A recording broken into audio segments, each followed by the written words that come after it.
سفیان ثوری نے خبر دی، انہیں سعد بن ابراہیم نے ان سے عامر بن سعد رضی اللہ عنہ انہوں نے سعد رضی اللہ عنہ سے کہ نبی کریم صلی اللہ علیہ وسلم میری عیادت کے لیے تشریف لائے۔ میں اس وقت مکہ مکرمہ میں بیمار تھا۔ میں نے حضرت صلی اللہ علیہ وسلم سے کہا کہ میرے پاس مال ہے، کیا میں اپنے تمام مال کی وصیت کر دوں؟ آپ صلی اللہ علیہ وسلم نے فرمایا کہ نہیں۔ میں نے کہا پھر آدھے کی کر دوں؟ حضرت صلی اللہ علیہ وسلم نے فرمایا کہ نہیں۔ میں نے کہا پھر تہائی کی کر دوں؟ فرمایا تہائی کی کر دو، اور تہائی بھی بہت ہے۔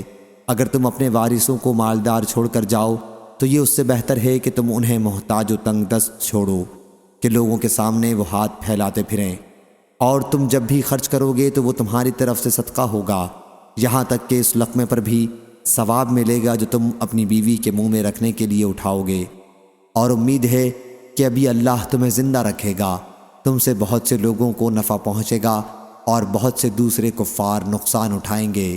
صحیح بخاری حدیث نمبر 5354۔